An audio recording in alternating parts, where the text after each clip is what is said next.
ആട് വളർത്തൽ ഒരു ലാഭകരമായ തൊഴിലാണെന്ന് തെളിയിച്ച കർഷകനാണ് അടൂർ തുവയൂർ വടക്ക് സ്വദേശിയായ വരദൻ പിള്ള. 17 ആടുകളെ വളർത്തിക്കൊണ്ട് ആട് വളർത്തലിന് തുടക്കമിട്ട വരദൻ പിള്ളയ്ക്ക് ഇപ്പോൾ 57-ലധികം ആടുകൾ സ്വന്തമായിട്ടുണ്ട്. മറ്റുള്ളവരുടെ മുന്നിൽ ജോലിക്ക് വേണ്ടി കൈനീട്ടി നിൽക്കുന്ന തൊഴിൽ രഹിതരുടെ മുന്നിലാണ് വരദൻ പിള്ള എന്ന ഗ്രാമീണ കർഷകൻ മാതൃകയാകുന്നത്.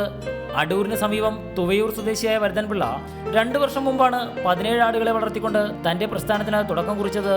തുടക്കത്തിൽ തന്നെ ആട്ടിൻ കുഞ്ഞുങ്ങൾക്കായും ഇറച്ചിയാടുകൾക്കായും ആവശ്യക്കാർ വരദൻ പിള്ളയെ തേടിയെത്തി തുടങ്ങിയതോടെ തന്റെ വഴി ശരിയെന്ന് വരദൻ പിള്ളയ്ക്ക് ബോധ്യമായി. 6 മാസം കൂടുമ്പോൾ ആട് പ്രസവിക്കുകയും കൂടി ചെയ്യുന്നതോടെ ആട്ടിൻ കുഞ്ഞുങ്ങളുടെ എണ്ണവും കൂടി. ആട്ടിൻപാൽ വിൽപ്പനയ്ക്ക് വെക്കാതെ കുട്ടികൾക്ക് കുടിക്കാൻ കൊടുക്കും. പിന്നെ ശാസ്ത്രീയമായ ഭക്ഷണ രീതിയും ആടുകൾക്ക് വേണ്ടി തയ്യാറാക്കി പകൽ സമയം തീറ്റപ്പുല്ല് വളർത്തിയിടത്തേക്ക് ആടുകളെ തുറന്നുവിടും. 3 മാസമാകുമ്പോൾ പെണ്ണാടിനെ ആവശ്യക്കാർക്ക് വിളിക്കും. മലബാറി ആടുകൾക്ക് 3000 രൂപ വീതവും ജമുന പ്യാരി ആട്ടിൻ കുഞ്ഞിന് 4000 രൂപയുമാണ് വില. ആണാടിനെ 8 മാസം മുതൽ 1 വയസ്സ് പ്രായമാകുമ്പോഴേ വിൽക്കാറുള്ളൂ. 25 കിലോ വരെ തൂക്കമുള്ള ആടൊന്നിന് 8000 രൂപ വരെ വില ലഭിക്കുമെന്ന് വരദൻപിള്ള പറഞ്ഞു. പലപ്പോഴും ആവശ്യക്കാർക്ക് കുഞ്ഞുങ്ങളെയും മുട്ടനാടിനെയും കൊടുക്കാൻ കഴിയാറില്ലെന്നും വരദൻപിള്ള പറയുന്നു.